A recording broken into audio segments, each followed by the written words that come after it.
The crystal chandelier overhead catches the light as I walk into the Grand Ballroom, my heels clicking against marble floors. Every head turns. Every conversation stops. But the only face I'm watching is my husband's, and right now, Marcus looks like he's seen a ghost. His champagne flute freezes halfway to his lips. His eyes dart between me and the elegant woman on my arm, his boss's wife, Catherine Sterling. The same Catherine Sterling he told me was way out of my leg just 3 days ago. Surprise, darling, I say, my voice carrying across the sudden silence. The smile on my face is perfect, practiced, and absolutely lethal. Marcus's mouth opens, then closes. No sound comes out. Behind him, I catch sight of his coworkers, the same ones who have been whispering about poor Marcus's frumpy wife for months. They're not whispering now, they're staring. Catherine squeezes my arm gently and leans in. Sarah, are you ready for this? She whispers. I think about the past 3 months. The late night work meetings, the credit card statements, the way Marcus has been treating me like I'm invisible in my own marriage. The promotion he's been bragging about that was never really his. More than ready, I whisper back. Because tonight, Marcus is about to learn that underestimating your wife is the biggest mistake a man can make. Especially when your wife has just spent the last 2 weeks uncovering every dirty secret you thought you'd buried. What would you do if your husband humiliated you in front of his colleagues? Comment below. I want to hear your thoughts. My name is Sarah Chen Martinez, and 6 months ago, I thought I had the perfect life. I'm 32, a freelance graphic designer with my own small but successful business. I work from our home office, designing brand identities for local restaurants and small businesses. It's not glamorous, but it pays well enough, and I love the creative freedom. Marcus always said he was proud of my little hobby business, though something in his tone always made it sound less impressive than it was. Marcus and I met 5 years ago at a coffee shop in downtown Seattle. He was this charming, ambitious junior analyst at Sterling and Associates, one of the city's most prestigious financial consulting firms. I was there working on a logo design for the coffee shop owner, surrounded by sketches and color swatches. Marcus approached me, genuinely interested in my work, asking thoughtful questions about design theory and brand psychology. "You're like an artist but practical," he'd said, and I'd laughed. It felt like the perfect compliment at the time. We dated for 2 years before he proposed. A beautiful ring, a romantic dinner, everything I'd dreamed of. The wedding was small but perfect, mostly my family since Marcus's parents had passed away when he was younger. He'd always been a bit of a loner, which made me feel special. I thought I was his whole world. For the first 2 years of marriage, we were happy, really happy. Marcus was climbing the corporate ladder at Sterling and Associates, and I was building my client base. We bought our little craftsman house in Queen Anne, painted the walls together, adopted our cat Pixel. We talked about having kids someday, maybe taking a trip to Japan to see my grandmother. But somewhere along the way, things started changing. It began subtly. Marcus would come home later and later, always with explanations about big projects and demanding clients. He'd scroll through his phone during dinner, responding to urgent work messages. When I tried to tell him about my day, he'd nod absently, his attention clearly elsewhere. "Sorry, babe," he'd always say when I called him out on it. "Just a lot of pressure at work right now. This promotion is really important." The promotion? Marcus had been talking about it for months. Senior Vice President of Client Relations, a position that would nearly double his salary and put him in line for partnership track.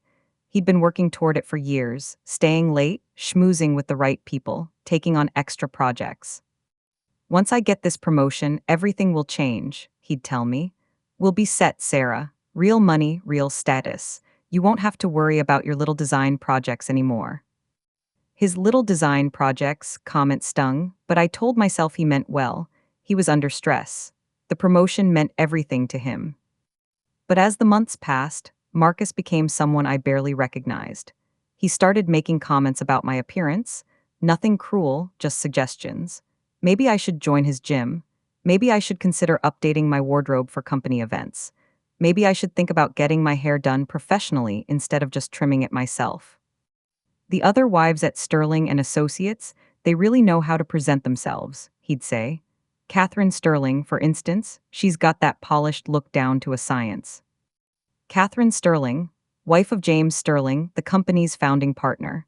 I'd met her once, briefly, at last year's Christmas party. She was elegant, poised, everything I apparently wasn't. Marcus talked about her constantly, how sophisticated she was, how she commanded respect in every room she entered. "I'm not trying to change you," Marcus would insist when I got defensive. "I just want you to reach your potential. When I'm SVP, there will be expectations." The expectations, that was the word that started to poison everything. Expectations about how I should dress, how I should act, who I should be. Marcus began declining my offers to attend work events. "It's just a casual happy hour," he'd say. "You'd be bored, besides you have that client deadline, right?" Or, "This dinner is really just for the senior staff and their spouses. I don't want you to feel out of place." Or, most recently, "Sarah, honestly, these people are in a different league. I'm trying to fit in here and bringing you might send the wrong message." That last comment came 3 weeks ago, when Marcus was invited to a partners' retreat weekend in the San Juans. Spouses were included, but Marcus made it clear I wasn't. "What kind of message would it send?" I'd asked, hurt.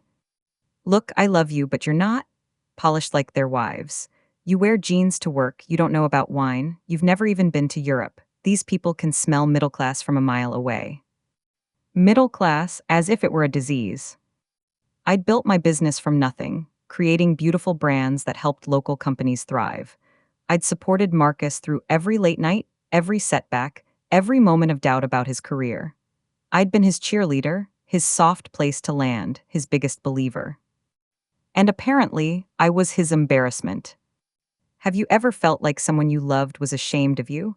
Drop a comment. I know I'm not alone in this. The final blow came 2 weeks ago. Marcus burst through our front door, practically vibrating with excitement. "Sarah, Sarah, where are you?" He found me in the kitchen, prepping vegetables for dinner. "The promotion," he said, grinning wider than I'd seen in months. "It's happening. James Sterling called me into his office today. He's announcing it at the company gala next Friday." I dropped my knife, spinning around to face him. "Marcus, that's incredible. We should celebrate." "There's going to be a party," he continued, barely hearing me. "Black tie, Grand Ballroom at the Fairmont. All the partners will be there, their wives, the whole Seattle business scene. This is it, Sarah. This is what we've been working toward." We, as if I'd been part of any of it. "I'll need to find a dress," I said, already mentally calculating what I could afford for something appropriate for such a fancy venue. Marcus's smile faltered slightly. "About that." The silence stretched between us. I felt something cold settling in my stomach. "I think it might be better if you skip this one," he said carefully. "It's going to be very formal, very high stakes. I need to make the right impression." "I'm your wife, Marcus. I know, and I love you for supporting me by understanding why this night is so important. The partners' wives are all very sophisticated. They went to boarding schools, they speak multiple languages, they know which fork to use for the fish course. You've never even been to a black tie event." "Then teach me," I said, my voice getting smaller. "Help me learn." Marcus sighed, running his hands through his hair. "Sarah, be realistic. You can't learn 20 years of social conditioning in a week. These women will see right through you, and if they think less of you, they'll think less of me." I stared at my husband, this man I'd loved, supported, believed in, and realized I was looking at a stranger. "So, what am I supposed to do? Sit at home while you celebrate the biggest night of your career?" "You can celebrate with me here afterward. We'll have our own private celebration, just the two of us, the way you like it." The way I like it, as if I preferred being hidden away. I turned back to the vegetables, my hands shaking slightly as I picked up the knife. "Fine, whatever you think is best." Marcus came up behind me, kissing my cheek. "You're amazing, Sarah. This is why I love you. You always understand what's important." After he left the kitchen, I stood there for a long time, staring at the half-chopped carrots. Pixel jumped up on the counter, nuzzling my hand with his soft head. "What do you think, Pix?" I whispered. "Am I really that embarrassing?" But deep down, I knew this wasn't about me being embarrassing. This was about Marcus becoming someone who valued appearance over substance, status over love, perception over reality. and I was about to find out just how far down that rabbit hole he'd gone. The first crack in Marcus's perfect facade appeared 3 days after he uninvited me to his own promotion party. I was in my office, working on a rebranding project for a local bakery, when my laptop pinged with a credit card alert. We'd set up notifications for any purchase over $200 as a budgeting tool. The charge was for $347 at Nordstrom. I frowned, checking the time. Marcus should have been in meetings all afternoon. Maybe he'd grabbed something quickly during lunch. I texted him, saw the Nordstrom charge, new suit for the party. His response came back immediately. What charge? I haven't bought anything today. My stomach dropped. I pulled up our credit card account, scrolling through recent transactions. The Nordstrom charge was there, clear as day, along with the timestamp, 2:47 p.m. But there were other charges too, ones I hadn't gotten alerts for because they were under the $200 threshold. Starbucks on Pine Street, $47. Expensive for coffee, but maybe he'd bought for the whole office. Sephora, $156. That was weird. Marcus never bought makeup, and he'd never bought me makeup either. Another Starbucks, different location, $52. Le Pitchit Restaurant, $89. For lunch on a Tuesday. I stared at the screen, my mind racing. These charges went back weeks, scattered among Marcus's normal purchases, always under $200, always at places that wouldn't seem suspicious on their own. I called him. Sarah, what's wrong? I'm in a meeting. The credit card charges, I said. There are several I don't recognize. A pause. Can we talk about this later? I'm presenting to the Sterling board in 10 minutes. Marcus, there's a $156 charge at Sephora, and multiple expensive coffee purchases, and... Sarah, please, I don't know what you're seeing, but I haven't bought anything unusual. Maybe there's been some fraud? Can you call the credit card company? He sounded so reasonable, so concerned. But something in his voice, a slight edge, a hastiness, made me doubt my own instincts. Okay, I said, I'll call them. But instead of calling the credit card company, I did something I'd never done before. I looked up the Nordstrom charge location. Downtown Seattle, just 6 blocks from Marcus's office. I called the store. Hi, I said, trying to keep my voice casual. My husband made a purchase today, and I'm wondering if I could get some details about what he bought, for insurance purposes. After some back and forth and verification of the credit card information, the saleswoman was helpful. Oh yes, Mr. Martinez. He comes in regularly. Today he purchased a silk scarf, Hermes, beautiful piece, and matching earrings. Would you like me to email you the receipt? My hands went numb. He comes in regularly. Oh yes, probably once a month for the last few months. Always buying lovely gifts. You're a lucky woman, he has excellent taste. I hung up without responding. Silk scarf, Hermes earrings, for whom? I sat in my office chair, staring at Pixel sleeping peacefully on his cat tree, and felt my world tilt sideways. Marcus had been buying expensive gifts for someone else. Someone who wore makeup, hence the Sephora charges. Someone who met him for expensive coffee dates and long lunches. My husband was having an affair. The thought hit me like a physical blow. I actually gasped, my hand flying to my chest. Marcus, who'd been with me for 5 years, who'd promised to love me through better and worse, who'd held me through my father's death 2 years ago and sworn he'd never leave me alone, Marcus was cheating on me. And worse, he was spending our money to do it. I spent the next hour in a daze, mechanically finishing my design work while my mind spun through possibilities. Maybe there was an innocent explanation. Maybe the gifts were for his sister, but Marcus didn't have a sister. Maybe they were for me, surprises he was planning, but why the secrecy? Why the lie? When Marcus came home that night, I was sitting at our kitchen table with a printed copy of the credit card statement. Hey babe, he said, kissing the top of my head like always. How was your day? Did you get that fraud thing sorted out? Sit down, Marcus. Something in my tone made him pause. He set down his briefcase and sat across from me, his expression shifting from casual to wary. I slid the credit card statement across the table. I called Nordstrom. You bought a Hermes scarf and matching earrings today. The saleswoman says you're a regular customer. Marcus looked down at the paper, then back up at me. For just a moment, I saw panic flicker across his face. Then his expression smoothed into something I didn't recognize, cold, calculating. Sarah, I can explain. Please do. He leaned back in his chair, sighing heavily. I've been buying gifts for Catherine Sterling. My blood went cold. Catherine Sterling, your boss's wife. It's not what you think, he said quickly. She's been mentoring me, helping me understand the social expectations for the SVP position, teaching me about etiquette, about how to present myself in high society situations. And you pay her for this mentoring with expensive jewelry.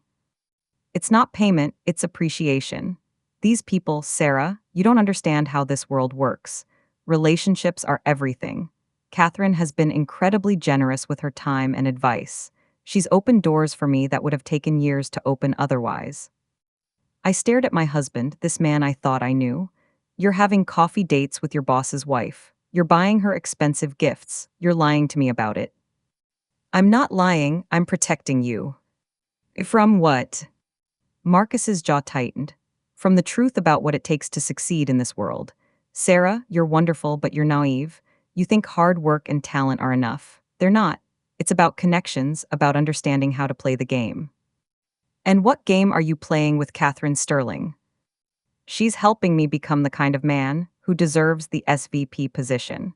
Someone sophisticated, someone who understands how to move in her circles. Someone who's not married to me. Marcus was quiet for a long moment. When he finally spoke, his voice was softer but somehow more devastating. Sarah, I love you. But Catherine has made me realize that if I really want to reach my potential, I need to make some changes. About how I present myself, about my priorities, about me. He didn't deny it. I felt something breaking inside my chest, something that might never heal properly. How long has this been going on? 3 months since the partners' retreat. The one you didn't want me to attend. And Sarah. Because I wasn't polished enough, because I'd embarrass you. That's not. But Catherine Sterling was there. Marcus's silence was answer enough. I stood up from the table, my legs shaky. I'm going to ask you once, Marcus, are you having an affair? He looked me straight in the eyes. No, I'm not having an affair. But the way he said it, too quick, too emphatic, made me certain he was lying. Have you ever had that gut feeling that someone you loved was lying to you? Comment your experience. Sometimes our instincts know before our minds do. That night, Marcus slept in our bed like nothing had happened. He kissed me goodnight, told me he loved me, even tried to initiate intimacy. I lay there rigid beside him, staring at the ceiling, listening to him breathe. 3 months? He'd been deceiving me for 3 months, and I'd been completely oblivious. All those late nights working. All those canceled date nights because he was too tired. All those comments about me not being sophisticated enough. He'd been comparing me to her. To Catherine Sterling, with her boarding school education and her perfect manners and her Hermes scarves. And tomorrow, he was going to walk into that promotion party, the party I wasn't good enough to attend, and celebrate his success with the woman he'd been buying gifts for behind my wife's back. As I lay there in the dark, something cold and determined settled in my chest. Marcus thought I was naive, unsophisticated, embarrassing. He thought I didn't understand how his world worked. He was about to learn just how wrong he was. The next morning, Marcus left for work with a kiss on my forehead and a cheerful, "Love you, babe." Like we hadn't had the most devastating conversation of our marriage 12 hours earlier. I sat at my kitchen table, drinking coffee and staring at my phone. There was only one person I could think to call, and I wasn't even sure she'd remember me. 3 years ago, I'd done design work for a small nonprofit that helped women start their own businesses. The executive director was a woman named Linda Chen, no relation, despite the shared last name, who'd become something of a mentor to me. Linda was in her 50s, had built 3 successful companies from the ground up, and had a network that seemed to span the entire Pacific Northwest business community. She also had a reputation for being fiercely protective of women who were being mistreated. I found Linda's number and called before I could lose my nerve. Sarah, what a lovely surprise. Linda's warm voice came through the phone. How's the design business treating you? Linda, I need advice. It's personal. There was a brief pause, then Linda's voice became more focused. Are you safe? Are you hurt? Not physically, but I think my marriage is falling apart and I don't know what to do. Can you meet me for lunch? There's a quiet cafe on Capitol Hill where we can talk properly. 2 hours later, I found myself sitting across from Linda at a corner table, pouring out the entire story. The credit card charges, the gifts, Marcus's, mentoring, relationship with Catherine Sterling, his refusal to let me attend his promotion party. Linda listened without interrupting, her sharp eyes never leaving my face. When I finished, she was quiet for a long moment. Sarah, she said finally, do you know who Catherine Sterling is? Marcus's boss's wife. She's very sophisticated, apparently. Went to boarding school, knows all the right people. Linda's expression was unreadable. Catherine Sterling is also on the board of 3 nonprofits I work with. She's brilliant, accomplished, and has a master's degree in psychology from Stanford. She built her own consulting firm before she married James. I felt a stab of inadequacy. Of course Catherine was accomplished. Of course she was everything I wasn't. But more importantly, Linda continued, Catherine Sterling is one of the most ethical people I know. If your husband is having an affair with her, it's not because she's a willing participant. I blinked. What do you mean? I mean Catherine Sterling doesn't cheat on her husband. Period. She's been married to James for 15 years, and they're one of the most solid couples in Seattle. If Marcus is buying her expensive gifts and claiming she's mentoring him, either he's delusional about the nature of their relationship, or what? Linda pulled out her phone. Or he's lying to you about who he's really buying those gifts for. My stomach clenched. You think there's someone else? I think your husband is playing games with you, and I think you deserve to know the truth. The question is, what do you want to do about it? I thought about Marcus's face last night when he looked me in the eyes and lied. I thought about him telling me I wasn't sophisticated enough for his promotion party. I thought about 3 months of deception, of being made to feel small and inadequate while my husband spent our money on another woman. I want to know everything, I said. Linda smiled, and it wasn't entirely pleasant. Then let me make some calls. What would you do? Would you want to know the truth, even if it hurt? Let me know in the comments. Linda's first call was to her friend Maria, who worked in HR at Sterling and Associates. Maria, Linda said, putting the phone on speaker. Hypothetically, if someone wanted to verify whether Marcus Martinez was really getting promoted to SVP, how would they do that? Hypothetically, Maria replied, and I could hear the amusement in her voice, they might discover that no promotion has been announced internally. The SVP of Client Relations position is still posted as an open position on our website. There's been no board decision, no internal memo, nothing. My heart stopped. What does that mean? It means, Linda said grimly, your husband has been lying about the promotion too. The room spun slightly. Marcus had been bragging about this promotion for weeks. He'd told everyone, his coworkers, our friends, my family. He'd bought a new suit for the celebration party. He'd been planning our future around the salary increase. But there's definitely a party tomorrow night, I managed to say. Oh yes, Maria confirmed. The annual Sterling and Associates Gala. It's a big event, partners, clients, their families, but it's not a promotion party for Marcus Martinez. Linda's second call was to someone she called a discreet investigator who specialized in marital issues. Within an hour, he'd confirmed that Marcus's credit card had been used at restaurants and hotels around Seattle over the past 3 months, always with a companion, always at places where he'd be unlikely to run into anyone from our social circle. The investigator also had a name, Jessica Park, a 24-year-old marketing coordinator at a boutique firm downtown.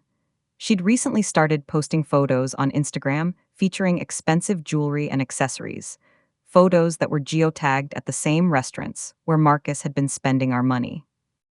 Linda showed me Jessica's Instagram on her phone. She was beautiful in the way young women often are, all glossy hair and perfect makeup and trendy outfits. Everything I apparently wasn't. I'm sorry, Sarah, Linda said gently, closing her phone. I know this isn't what you wanted to hear. But the strange thing was, I wasn't devastated. I was angry. Furious, actually. All this time, Marcus had been making me feel like I wasn't good enough, wasn't sophisticated enough, wasn't worthy of being seen with him in public. And all along, he'd been lying about everything: the promotion, his relationship with Catherine Sterling, his reasons for excluding me. He'd made me doubt myself, while he was the one behaving like a complete fraud. Linda, I said, you said Catherine Sterling is ethical. Would she be willing to help expose what Marcus has been doing? Linda's smile was sharp. Let me ask her. The third call was the most interesting. Linda reached Catherine Sterling directly, explaining that she had a situation involving one of Catherine's husband's employees and suspected fraud. Catherine, I'm going to put you on speaker, Linda said. I want you to meet Sarah Martinez. Sarah, Catherine's voice was warm and genuinely surprised. I remember you from the Christmas party last year. Marcus's wife, right? Right, I said, my voice shaking slightly. Catherine, I need to ask you something directly. Has my husband been buying you expensive gifts over the past 3 months? There was a long pause. Then Catherine laughed, not mockingly, but with what sounded like relief. Oh, thank God you asked. Sarah, your husband has been persistent. He's sent flowers to my office, expensive gifts to my home, invitations to lunch and coffee. I've declined everything and returned the gifts, but he keeps insisting he's just showing appreciation for my mentoring. Mentoring? I haven't been mentoring him. We've had exactly 3 conversations in the past year, all brief and professional. But he seems to have constructed some fantasy that I'm personally invested in his career advancement. Linda and I exchanged glances. Catherine, Linda said, there's more. Sarah's husband has been telling her that you're helping him understand high society expectations, and that's why she can't attend the gala tomorrow night. What? Catherine's voice sharpened. Sarah, you're absolutely invited to the gala. Spouses are always welcome.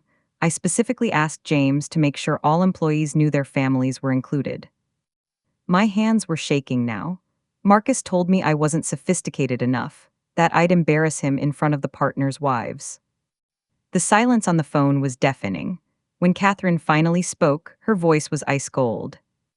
Sarah, would you like to be my guest at the gala tomorrow night? I think it's time we had a public conversation with your husband about his misconceptions. I thought about Marcus, probably at lunch right now with his 24-year-old girlfriend, spending our money on someone who was barely older than some of my clients' children.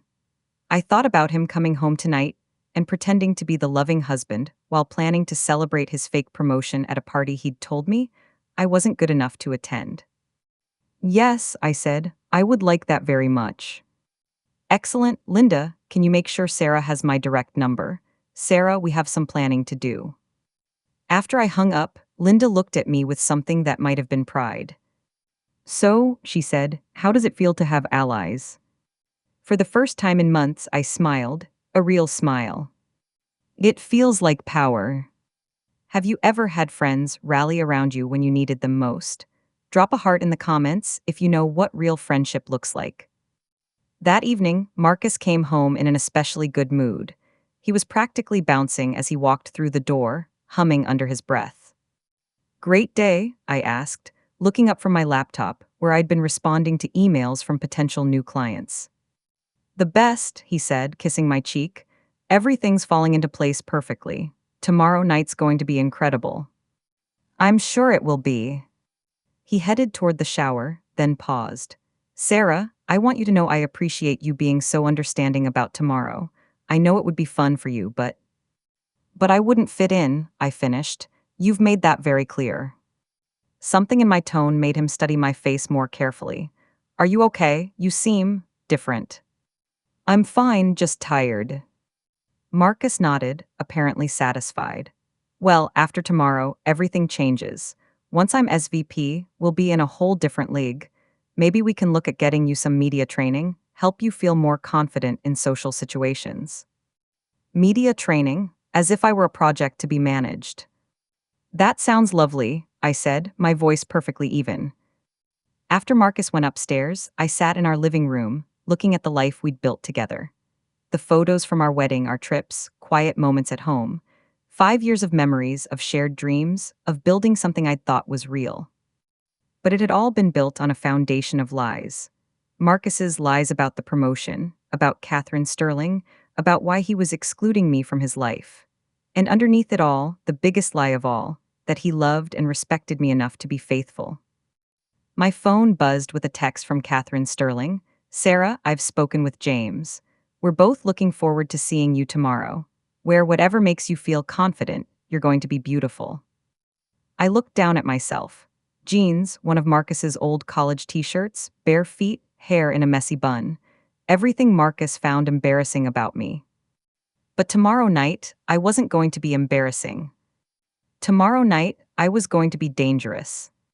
Friday evening arrived gray and drizzly, typical Seattle, weather that matched my mood perfectly.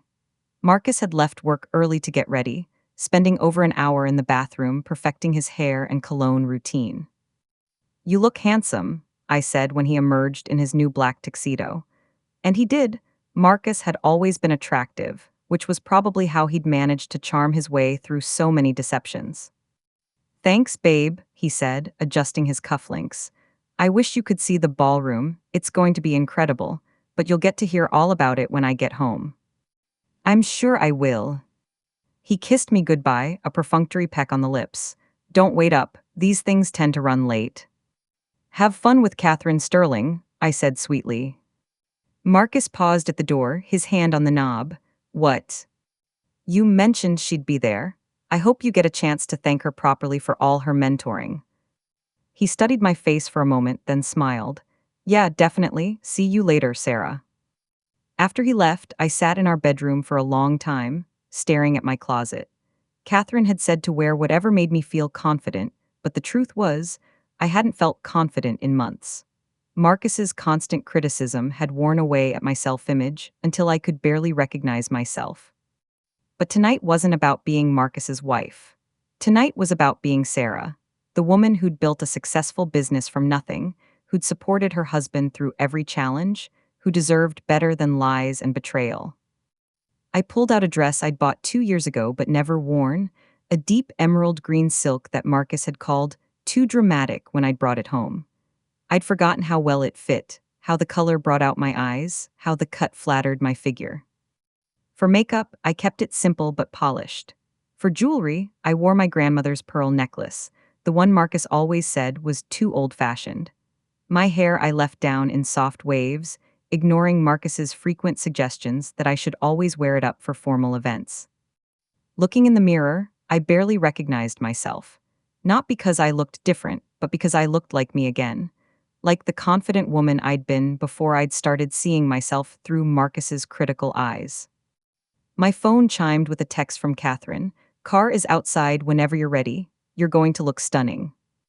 I grabbed my clutch, took one last look around our bedroom, at the photos of Marcus and me, at the life I'd thought was real, and walked out the door. Have you ever had a moment where you remembered who you were before someone made you doubt yourself? Tell me about it in the comments. Catherine Sterling was waiting in the backseat of a sleek black car, and she was exactly as elegant as Marcus had described, but not in the intimidating way he'd implied. She was warm, genuine, and immediately put me at ease. "Sarah, you look absolutely gorgeous," she said as I settled beside her. "That color is perfect on you." "Thank you for doing this," I said. "I know it's not exactly conventional." "Honey," Catherine interrupted, "what your husband has been doing isn't conventional either. James and I have been married for 15 years, and I've seen every type of corporate climber and social manipulator you can imagine. But Marcus's behavior toward both of us has been particularly troubling." "Both of us." Catherine's expression darkened. "The gifts, the constant attempts to get me alone, the way he talks about you to other people. It's all designed to create division and confusion. He's been telling people at the office that you're not comfortable in social situations, that you prefer to stay home, that you're not really interested in his career." My stomach clenched. "He's been talking about me to his coworkers, making you sound like a hermit who holds him back professionally. Meanwhile, he's been positioning himself as a devoted husband who's trying to protect your feelings, by keeping you away from events that might make you uncomfortable. I felt sick. Marcus hadn't just been excluding me, he'd been systematically destroying my reputation to justify the exclusion. The truth is, Catherine continued, James and I have been concerned about Marcus's judgment. The harassment, the lies about our relationship, the way he talks about his wife, none of it reflects well on his character or his fitness for leadership. We pulled up to the Fairmont Hotel, where valets in crisp uniforms were helping guests out of luxury cars.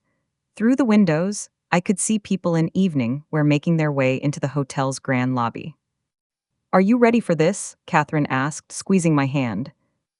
I thought about Marcus inside, probably scanning the room for Catherine, confident that his wife was sitting at home, invisible and compliant, just as he'd trained me to be. But tonight wasn't about invisibility. Tonight was about illumination, dragging every secret Marcus thought he'd buried into the brightest spotlight in Seattle. I exhaled slowly, meeting Catherine's eyes. More than ready. The moment we stepped into the Fairmont's Grand Ballroom, conversation stilled. The chandeliers cast a golden glow over tuxedos and gowns, crystal glasses chimed softly, and somewhere, a string quartet filled the air with delicate notes. But all I saw was Marcus. He stood near the stage with a cluster of sterling executives, laughing too loudly, gesturing too broadly, the kind of overcompensating performance I now recognized all too well. When his eyes landed on me, the laugh died on his lips. His champagne flute trembled in his hand. Beside me, Catherine's posture was regal, her hand resting lightly on my arm. "Smile, Sarah," she whispered. "Let him feel it in his bones." I did. Every eye in the room followed as we walked across the marble floor. I heard the whispers ripple. That's Marcus's wife, she wasn't supposed to come. Wait, she's with Catherine Sterling.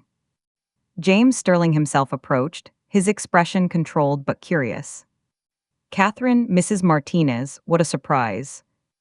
James, Catherine said smoothly, I thought it was time Sarah joined us. She's been unfairly kept away from these events. Marcus's face drained of color. Catherine, what are you, Sarah? What are you doing here? I tilted my head, my smile razor sharp. Supporting my husband. Isn't that what wives are supposed to do? A murmur ran through the group. James's eyes narrowed slightly. Marcus, a word. They stepped aside, but not far enough that I couldn't hear. James's voice was low, dangerous. Why have you been telling people my wife is mentoring you? Why have you been buying her gifts? I was just trying to show appreciation, Marcus stammered. Networking, building connections. By lying to your wife, by lying to this firm? James's tone cut like glass. We value integrity here. If you'll excuse me, we'll discuss your future on Monday. Marcus swayed as if the ground had tilted beneath him. I stepped closer, my voice just loud enough for the nearby executives to hear. Funny, you told me this was your promotion party. Looks more like your exit interview. A ripple of laughter broke out behind me, quiet, shocked, but undeniable. Marcus's mouth opened, then shut. He looked around desperately, but no one came to his defense. Not one. Catherine leaned in, her voice soft enough only for us. Shall we, Sarah? And just like that, I turned my back on my husband, on his lies, on his betrayal, on the crumbling empire of illusions he'd built, and walked away with the woman he'd tried to use as a pawn. Epilogue hook. I didn't know what Monday would bring for Marcus. Probable unemployment, possible humiliation that stretched far beyond tonight, but for me, it brought clarity. I wasn't frumpy, I wasn't embarrassing, I wasn't invisible. I was Sarah Chen Martinez, a woman who built her own life, who refused to be erased, who showed up in emerald silk when everyone expected her to stay home. And tonight, I'd rewritten the ending to a story Marcus thought he was the author of. Tell me, if you discovered your partner was living a double life, would you confront them in public or let them destroy themselves quietly? I'm curious what you'd do.